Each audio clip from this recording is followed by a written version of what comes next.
నమస్కారం. తీర్థయాత్ర కార్యక్రమానికి సాదర స్వాగతం. ప్రథమ పూజాహ దైవంగా శివాజ్ఞ పొందిన దైవం వినాయకుడు. సర్వ విఘ్నాలను హరించే దేవుడైన ఈ విఘ్నేశ్వరుడు గోవా గణేశుడుగా ఎంతో మహిమాన్వితుడని భక్తజన విశ్వాసం. పసివారి నుంచి పండు ముసలివారి వరకు అందరి మనోవాంఛలను తీర్చే క్షిప్రప్రదాయకుడిగా ఈ సిద్ధి వినాయకుడు ఎంతో ప్రసిద్ధికెక్కాడు. అంతటి విశిష్టమైన లంబోదరుడి దర్శనం మనము చేసుకుందాం.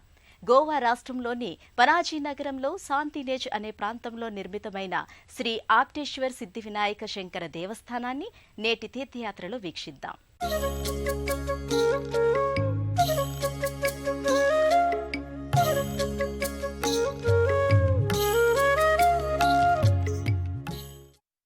లంబోదరుడు అనే నామానికి తగ్గ రూపంతో పానాజీ సిద్ధి వినాయకుడు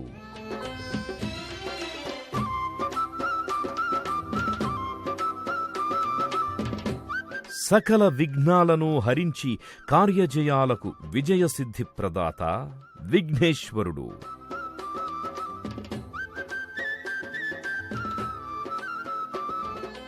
గజాసురుని శిరస్సు ధరించి గజాననుడు అనే పేరు పొందిన వినాయకునికి చక్కని లోగిలి.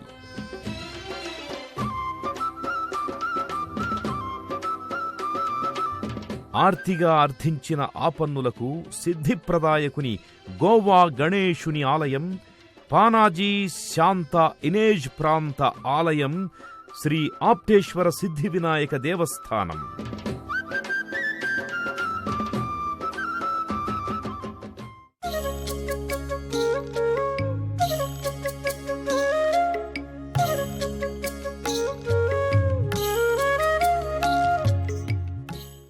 మోదక ప్రియుడైన మూషిక వాహనుడు తనను భక్తిగా అర్చించే భక్తులకు మోదాన్ని కలిగిస్తాడు. ఉండ్రాలను సేవించే బొజ్జ గణపతి మన గండాలను నివారిస్తాడు. చామర కర్ణుడై తనను కొలిచేవారి కష్టాలను చెవులారా వింటాడు. చతుర్భుజుడై చేతులు జోడించి అంజలి ఘటించిన వారికి శుభాలు కలిగేలా ఆశీస్సులందిస్తాడు. అందుకే ఆ పార్వతీనందనుణ్ణి కన్నులారా కాంచి మనసారా కొలిచి ప్రియమారా కీర్తిస్తారు. గర్భాలయంలో కొలువైన ఆ విఘ్నహరుణ్ణి, ఆ శివయ్య పెద్ద కొడుకుని, ఆ ఆప్టేశ్వర్ సిద్ధి వినాయకుడిని సుదూరాల నుంచి వచ్చిన వారంతా దర్శించుకుంటారు. కలౌ చండీ వినాయకౌ, కలియుగాన త్వరగా ప్రసన్నులయ్యేవారు పార్వతీసుతుడు వినాయకుడే అని అర్థం. అందుకే ఈ కలియుగాన అనేక ప్రాంతాలలో విఘ్ననాయకుని మందిరాల నిర్మాణం, వినాయక నవరాత్రులు ఎంతో ఘనంగా జరపడం హిందువులున్న అన్ని చోట్ల ఓ ఆనవాయితీగా సాగుతోంది. ఏ కార్యం తలపెట్టినా, ఏ పని ప్రారంభించినా, ఏ దేవుని పూజ చేయనించినా ముందుగా చేసేది ఈ గణపతి పూజనే. ప్రథమ పూజార్హ దైవమైన ఈ గణపతి క్షిప్రగణపతిగా కొన్ని చోట్ల, వరసిద్ధి గణపతిగా మరికొన్ని చోట్ల, హేరంబ గణపతిగా, హరిద్ర గణపతిగా ఇంకొన్ని చోట్ల ప్రతిష్ఠితమవుతాడు. గోవా రాష్ట్ర రాజధాని నగరం పానాజీలో శాంత ఇనేజ్ ప్రాంతంలోని ఈ ఆప్టేశ్వర సిద్ధి వినాయక శంకరుల దేవస్థానంలో ప్రధాన దైవం వరసిద్ధి వినాయకుడిగా ప్రకటితమవుతున్నాడు. గోవా సిద్ధి వినాయక మందిరంలో వినాయకుడు కృష్ణవర్ణంలో నునుపైన రాతి విగ్రహాకారుడిగా దర్శనీయమవుతున్నాడు. తొండమునేకదంతమున్ తోరపు బొజ్జయు వామహస్తమున్ మెండుగమ్రోయు గజ్జలున్ మెల్లని చూపుల మందహాసమున్ కొండొక గుజ్జురూపమున కోరిన విద్యలకెల్ల వజ్జవై ఉండెడి పార్వతీ తనయ ఓయి గణాధిప నీకు మ్రొక్కెదన్. ఈ ప్రార్థనా శ్లోకంలో వినాయకుడు ఎలా ఉంటాడని వర్ణించారో సరిగ్గా అలాగే ఈ పానాజీ శాంత ఇనేజ్ సిద్ధి వినాయక దేవస్థాన మూల విరాట్టు కానవస్తుంది. తామ్ర సింహతోరణం కింద నిగనిగలాడే నల్లని విగ్రహాకృతిలో సిద్ధి వినాయకుడు లంబోదరుడు అనే పేరుకి తగ్గట్టుగా భక్తులను అనుగ్రహిస్తున్నాడు పార్వతీనందనుడు.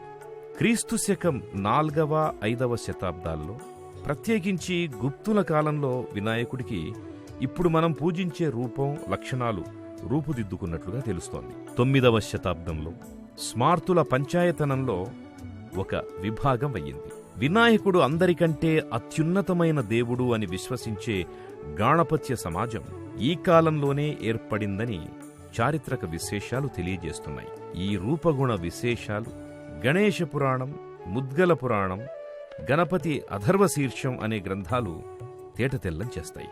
ఈ వర్ణనలన్నింటి రూపం ఈ గోవా గణేశుడిలో కానవస్తాయి. పచ్చగడ్డి పరకలు ఓ 4 వేసి ఓం గజానానాయ నమః అని ప్రార్థిస్తే చాలు పరమ సంతోషంతో వరములిస్తాడు. ఉమ్మెత్తకాయలు ఓ 3 వేసి ఉమాసుతాయ నమః అని వేడుకుంటే చాలు 1000 విధాల మేలు చేస్తాడు. కుడుములు సమర్పించి గం గణపతే నమః అంటే చాలు మన ఇడుములు ఇట్టే తొలగిస్తాడు. అటువంటి వరదాయకుడు వినాయకుడికి గోవా ప్రాంత సాంప్రదాయ రీతుల్లో జరిగే అభిషేకాది సర్వ పూజా విధులు వీక్షిద్దాం. వక్రతుండ మహాకాయ కోటి సూర్య సమప్రభ నిర్విఘ్నం కురుమే దేవ సర్వకార్యేషు సర్వదా. గర్భాలయంలో ఆ వక్రతుండ మహాకాయుడు ఆసీన భంగిమలో చతుర్భుజుడై దర్శనమిస్తున్నాడు. నల్లని శిలారూపుడిగా మిలమిలా మెరిసిపోతూ సకల అలంకరణలు చేయించుకున్న ఆ విఘ్ననాయకుణ్ణి ఆప్టేశ్వర సిద్ధివినాయకుడిగా వ్యవహరిస్తారు. ఓ తామ్ర సింహతోరణం కింద ఆ పార్వతీనందనుడు ఎంతో దూర ప్రాంతాల నుంచి వచ్చి అర్చించుకునే వారందరికీ చక్కటి దర్శనాన్ని అనుగ్రహిస్తున్నాడు. నూతన వధూవరులు, కళ్యాణ ప్రాప్తిని కోరుకునేవారు, సంతానార్థులు ఓ గణపయ్య నీవు సిద్ధి గణపతివి కదా, మా కోరికలను సిద్ధింపజేయవయ్యా అంటూ స్వామి ముందు మోకరిల్లుతారు. ఇంతగా అన్ని వర్గాల ప్రజల ఇలవేల్పు ఇష్టదైవం అయిన ఈ గోవా సిద్ధి వినాయకుడు మూలవిరాట్టుగా కొలువై పసివాళ్ల నుంచి పండు ముదుసలి వరకు అందరి అర్చనలు అందుకుంటున్నాడు. శైవం, వైష్ణవం, శాక్తేయం, జైనం, బౌద్ధంలలోనూ భారతదేశం వెలుపల China, Nepal, Tibet, Japan, Indonesia, Sri Lanka వంటి దేశాల్లో కూడా వినాయకుడి అర్చనముంది. హేరంబ గణపతి అంటే 5 తలలతో ఉండే గణపతి అని అర్థం. ముద్గల పురాణం ప్రకారం వినాయకుని 2వ అవతారం ఏకదంత అవతారం. ఈ గోవా రాజధాని పానాజీ వినాయకుడు భూత భవిష్యత్ వర్తమాన కాలాలకు చెందిన సకల జగత్తు తన ఉదరంలో ఉంచుకున్న లంబోదరావతారుడిగా ప్రతిష్ఠితుడై ఉన్నాడు. పానాజీ, శాంతా ఇనేష్ ప్రాంత సిద్ధి వినాయకునికి జరిగే అభిషేకాలు చేసేవారే కాదు, కేవలం దర్శనం కోసమే వచ్చిన భక్తులు కూడా ఎంతో శ్రద్ధగా చూస్తారు. పూమాలలతో సర్వాలంకారమైన పిదప గోవా గణనాయకుడు అందుకునే నీరాజన సేవ ఎంతో సర్వశ్రేష్టంగా ఉంటుంది. గణపతి బప్పా మోరియా, మంగళమూర్తి మోరియా అంటూ భక్తజనం విఘ్నేశ్వరుడికిచ్చిన హారతిని కనులకద్దుకుంటారు. గోవా గణేశుడు ఎంత విలక్షణమో అంతే ప్రత్యేకత వినాయకుడి వాహనమైన మూషికానికుంది. వెనుక కాళ్లపై కూర్చొని ముంగాళ్లను చేతులుగా చేసుకుని ఒక కుడుమును చేతబట్టి, స్వామి మీ నైవేద్యం మీరనుమతిస్తే దీన్నారగిస్తా అన్నట్లుంటుంది. భక్తులు మేము నివేదించిన ఉండ్రాళ్ళు, కుడుములను రుచి చూసి స్వామివారికి అర్పించి మా కోర్కెలను నెరవేర్చమని చెప్పు మూషిక అనింద్యా అని వినాయకుని సేవకుడైన మూషికాన్ని వేడుకుంటారు.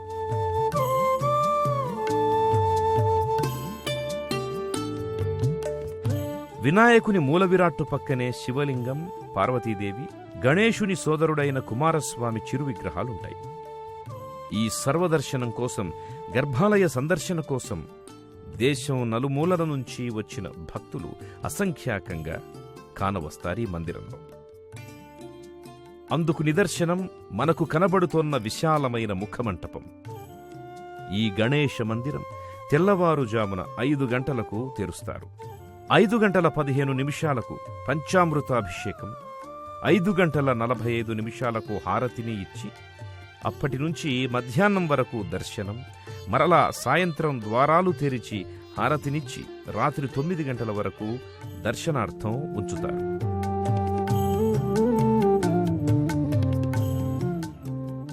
సంకష్టహర చతుర్థి రోజున మరిన్ని ప్రత్యేకార్చనలు జరుగుతాయి. ఇక వినాయక నవరాత్రులకు చెప్పనలవి కానంత శోభాయమానంగా ఈ ఆలయం కళకళలాడుతూ ఉంటుంది.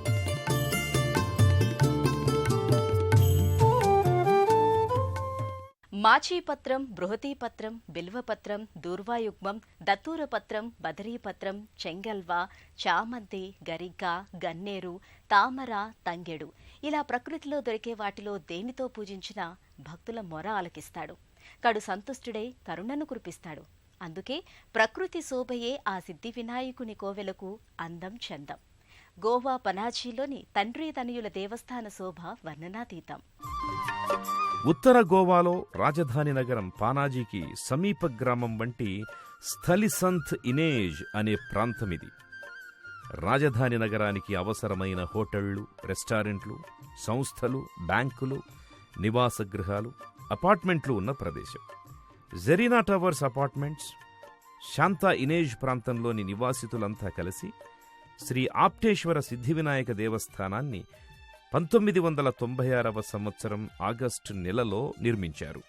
కర్ణాటకలోని బెలగావి జిల్లా పశ్చిమ కనుమల్లోని భీమ్గఢ్లో పుట్టిన మాండోవి నది ఈ ఉత్తర గోవా నుంచి ప్రవహిస్తూ పానాజీ పక్కల నుంచి అరేబియా సముద్రంలో కలిసే పవిత్ర ప్రాంతమిది. సంత్ ఇనేజ్ క్రీక్ పేరుతో అంతర్జాతీయ ప్రఖ్యాతి పొందిన మాండోవి నది సాగర సంగమ ప్రదేశం ఎంతో సుందరమైనది. పర్యాటక ఆహ్లాదకర అరేబియా సముద్ర మాండవీ నదీ సంగమ దృశ్యం నయనానందకరం. ఇటువంటి ప్రదేశాన నిర్మితమైన ఈ ఆప్టేశ్వర సిద్ధివినాయక శంకర దేవస్థానంలో ప్రతి మంగళవారం ప్రత్యేక హారతి, నీరాజన సేవ ఉంటాయి. ప్రతిరోజు ఉదయంగాని సాయంత్రంగాని స్థానిక భక్తులు ఈ ఆలయానికొచ్చి గణపతిని సేవించుకుంటారు. ఈ దేవస్థానానికి దరిదాపుననే వినాయకుడికి గజముఖాన్ని ప్రసాదించిన పితృదేవుడు శంకర భగవానుని దేవస్థానం, పవనసుత మారుతి ఆలయాలు కూడా ఉన్నాయి. జగతంతటికీ పితృడే అయిన ఆ పరమశివుడు గణపతికి స్వయాన పితృదేవుడు. సర్వుల విఘ్నాలను తొలగించి శుభాలనివ్వగలిగేవాడైన ఆ విఘ్నేశ్వరునికి గజశిరస్సునిచ్చి పునర్జన్మనిచ్చిన తండ్రి శంకరుడు. అందుకే కదా శివతనయుని చెంతనే ఆ పరమేశ్వరుడు లింగరూపుడై శంకర్ మహాదేవుగా కొల్పులందుకుంటున్నాడు. నమోస్తు దేవదేవాయ మహాదేవాయ వేధసే శంభవే స్థాణవే నిత్యం శివాయ పరమాత్మనే అని శ్రీ కూర్మపురాణ వ్యాసోక్త రుద్రస్తుతి పేర్కొంటోంది. దేవదేవుడు శివపరమాత్ముని సన్నిధి దర్శనం సకల శుభంకరం. గంగను ధరించి పృథ్వీ దాహార్తిని తీర్చి జీవకోటి ప్రాణాధార జలాన్నందించిన గంగాధరుని సందర్శనం పరమ శుభంకరం. అటువంటి పరమేశ్వరుడు మాండవీ నదీ తీరాన పానాజీలో భాగమైన సంత్ ఇనేజ్ ప్రాంత గణపతి మందిరం చెంతనే శంకర మహాదేవుడు కొలువై ఉన్నాడు. ఎదురుగా తన ఇష్టభృత్యుడు నందీశ్వరుడు నల్లని రాతి నందిగా తన స్వామినే చూస్తున్నట్టుంటాడు. రత్నాలు, మణులు అలంకారంగా లేకపోయినా కేవలం విభూతి రేఖలను దిద్ది ఒక మందార పువ్వును పెడితే చాలు పరమ సుందర రూపుడవుతాడు శివుడు. రత్నఖచిత సింహాసనం లేకపోయినా ఓ పానవట్టంపై లింగాకృతిని కొలువుదీర్చి ఇంత బూడిదను భస్మలేపనంలా పూస్తే చాలు చిదానందేశ్వరుడవుతాడు. అలాంటి పరమేశ్వరుడు చెంతనే ఉన్న ప్రత్యేక ఆలయంలో తామ్రలోహపు పంచపడగల నాగరాజు ఛత్రమవగా భక్తుల నీరాజనాలందుకునేందుకు నెలకొని ఉన్నాడు.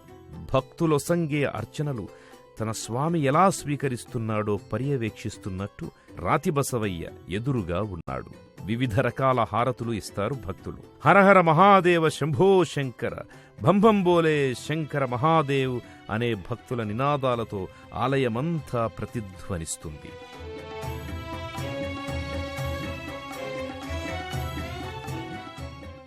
ఏ పూజను ప్రారంభించినా, ఏ కార్యాన్ని ఆరంభించినా ముందుగా కొలిచేది ఈ వినాయకుణ్ణి. జాతకపరమైన అవరోధాలు సంభవిస్తే నవగ్రహారాధన చేస్తాం. భయానికి, భూత పిశాచాది దోషాలకు గురైతే అభయాన్నిచ్చే దైవం ఆంజనేయ స్వామి.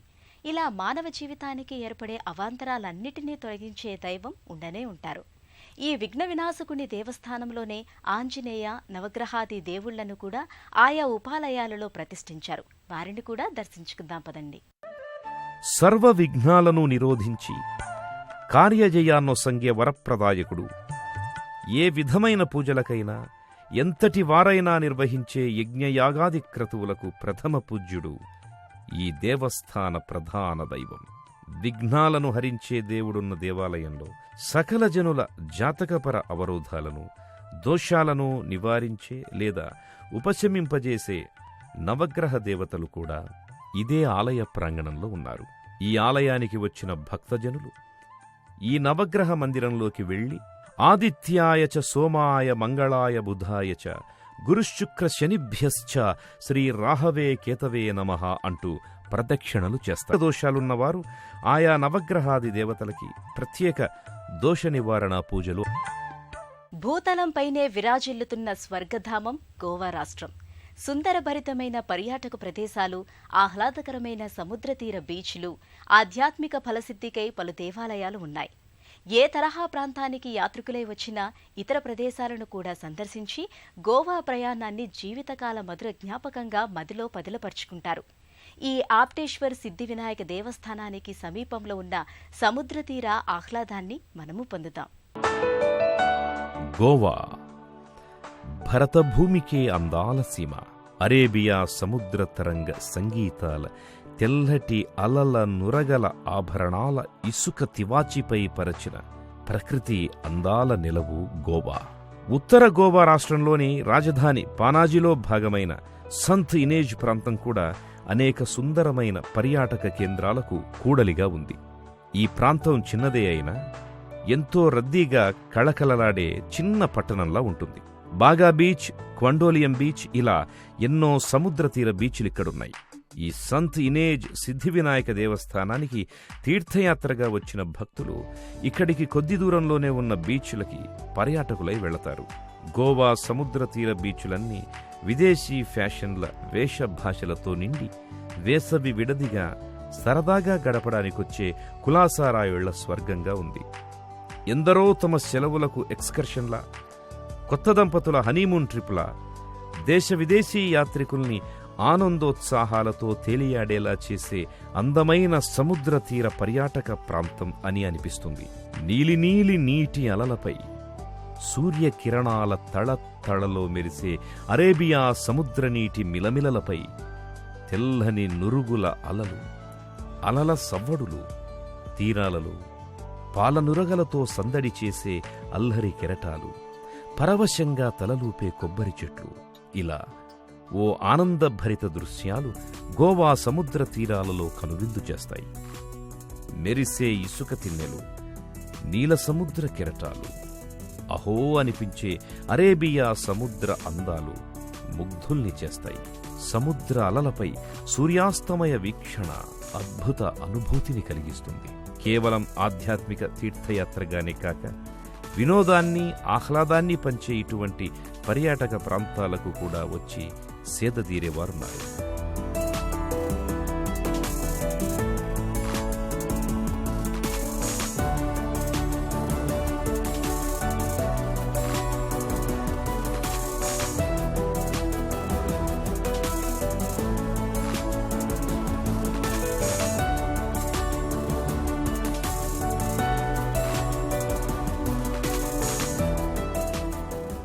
దేశంలోని ఏ ప్రాంతం వారైనా గోవా రాజధాని పనాజీకి రోడ్డు, రైలు, విమాన మార్గాల్లో చేరుకుంటారు.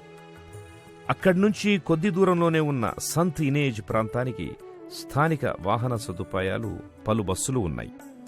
హైదరాబాదు నుంచి వెళ్లేవారు సంగారెడ్డి, జహీరాబాద్, గుల్బర్గా, జవర్గి, సిందగి, విజయపుర, జమఖండి, ముథోల్, బెల్గాంల మీదుగా పనాజీ చేరుకుని అక్కడ్నుంచి ఈ క్షేత్రానికి చేరుకుంటారు. విజయవాడ నుంచి బయలుదేరేవారు సూర్యాపేట, హైదరాబాద్, సంగారెడ్డి, జహీరాబాద్, గుల్బర్గా, జవర్గి, సిందగి, విజయపుర, జమఖండి, ముథోల్, బెల్గాంల మీదుగా పనాజీ చేరుకుని అక్కడ్నుంచి ఈ సంత్ ఇనేజ్ సిద్ధి వినాయకుడి దేవస్థానానికి చేరుకుంటారు. సర్వ విఘ్నోపశాంతయే అని వేడుకుంటాం కదా, అందుకే ఆ స్వామి విఘ్నేశ్వరుడు. ఓం సర్వసిద్ధి ప్రదాయ నమః అని ప్రార్థిస్తాం కదా, అందుకే ఆ వేలుపు కోరిన కోరికలు సిద్ధింపజేస్తాడు. ఆ ఏకదంతుని, వక్రతుండిని, విఘ్ననాయకుని చల్లని దీవెనలు మనకు ఎల్లప్పుడూ లభిస్తూనే ఉండాలని కోరుకుందాం. మరో తీర్థయాత్రలో మళ్లీ కలుసుకుందాం. అంతవరకు సెలవు. నమస్కారం.